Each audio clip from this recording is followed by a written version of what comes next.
Eu sou a Débora de Castro da Rocha, advogada e professora nas áreas de Direito Imobiliário e Urbanístico. Voltamos hoje com a nossa coluna aqui de Direito Imobiliário e Urbanístico para tratar um pouquinho da licença ambiental por adesão e compromisso, mais popularmente conhecida como LAC.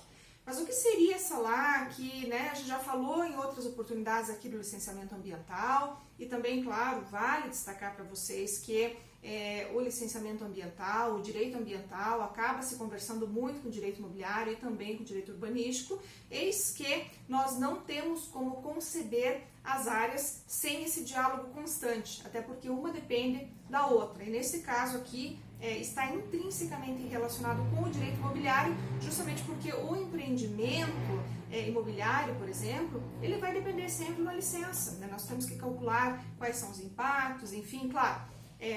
Quando eu falo aqui da LAC, nós estamos entrando numa outra modalidade de licenciamento. Tanto é que eu estou falando aqui da resolução SEMA 107 de 2020, que altera, possibilita com que eu empreendedor, consiga obter uma licença ambiental por adesão e compromisso, desde que atendidos alguns critérios relevantes nesse caso, né? Mas e quais seriam então esses critérios, né? Por exemplo, então a própria resolução, ela é bastante clara quando ela diz para nós o seguinte, que ela autoriza a instalação e a operação da atividade ou empreendimento de pequeno potencial de impacto ambiental. Então, vejam, vamos parar aqui. Pequeno potencial de impacto ambiental, isso é relevante para nós, né? Mediante declaração de adesão e compromisso do empreendedor aos critérios, pré-condições, requisitos e condicionantes ambientais estabelecidos pela autoridade licenciadora, desde que se conheçam previamente os impactos ambientais da atividade ou empreendimento, as características ambientais da área de implantação e as condições de sua instalação e operação. Ou seja, fica claro aqui que será possível, então, a concessão dessa licença por adesão e compromisso, essa LAC, desde que este empreendedor conheça quais são, então, esses critérios, esses requisitos, e que ele não só conheça, mas também atenda todas essas condições, né? Não basta que eu simplesmente conheça, mas também não atenda, né? Então, eu tenho que declarar, né, por adesão e compromisso, que eu tenho conhecimento, que eu sei também quais são as condicionantes ambientais e os impactos, os riscos que podem ser causados com o meu empreendimento, tá? Naquela localidade. Então, isso é bastante importante para nós, é uma modalidade nova de licenciamento, porque como todos nós sabemos, em regra, se eu falo de licenciamento, eu falo de estudo de impacto ambiental, por exemplo, especialmente quando estiver diante de atividades potencialmente poluidoras e degradadoras, tá? Nesse caso, vejam ali que eu salientei desde o início para vocês que aqui eu falo de atividade que será desenvolvida de pequeno potencial de impacto ambiental, certo?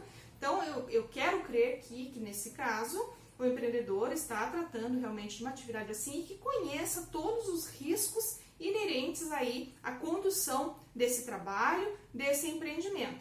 Mas, claro que essa situação, essa LAC, ela é motivo e será motivo de muitas críticas, alvo de críticas, porque você acaba estabelecendo uma possibilidade de autorregulação, ou seja, eu conheço os critérios, eu digo, então eu vou lá e assino esse termo de compromisso, né? Mas claro, nós estamos partindo do pressuposto que de fato esse empreendedor vai conhecer, né, esses riscos, mas será que de fato isso estará acontecendo, né, concretamente?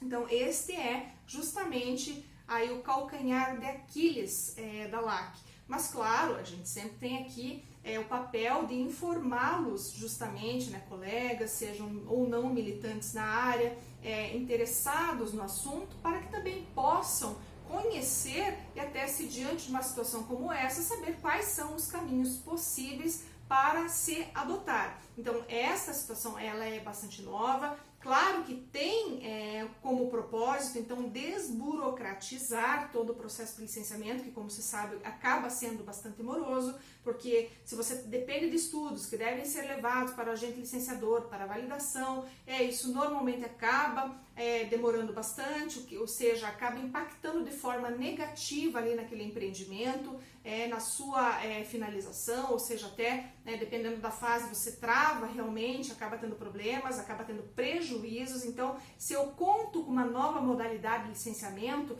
eu tenho, sem sombra de dúvida, esta nova oportunidade, mas sempre dizendo para vocês que, num caso como esse empreendedor deverá conhecer todos os impactos que a sua atividade puder ou vier a promover, e claro, todas as condições aí da instalação, da sua operação, enfim, tudo que for necessário a justamente propiciar a apresentação da documentação para o licenciador, a fim de que ele então possa conceder aí esta licença. Mas como nem tudo são flores, né? Inclusive nós já tivemos aí não seria bem uma conversa, mas sim uma insurgência, né, da própria PGR, numa ação, inclusive, aí, numa ADI, quando questionou esta possibilidade de concessão dessa licença aí por adesão, né, porque justamente enfatizou que, num caso como esse, haveria possibilidade de autorregulação sem a fiscalização, sem aí a segurança necessária que se poderia ter, porque na verdade o órgão estadual, né, o licenciador, deveria efetivamente fazer ou enfim fiscalizar adequadamente. Então há essa espécie de crítica nesse sentido, né? Existem ações pendentes de julgamento também com este objeto, né? Até porque a alegação que se tem é justamente essa ausência desse controle efetivo por parte do órgão licenciador ambiental, e claro que à margem disso, né, também temos questões de cunho constitucional que também são salientadas em situações como essa, né? Eventual afronta a direitos aí consagrados constitucionalmente, enfim, que podem vir a destoar daquela proteção ambiental que se espera ter, até os princípios, inclusive, da precaução, da prevenção, que são íncitos aí ao próprio direito ambiental.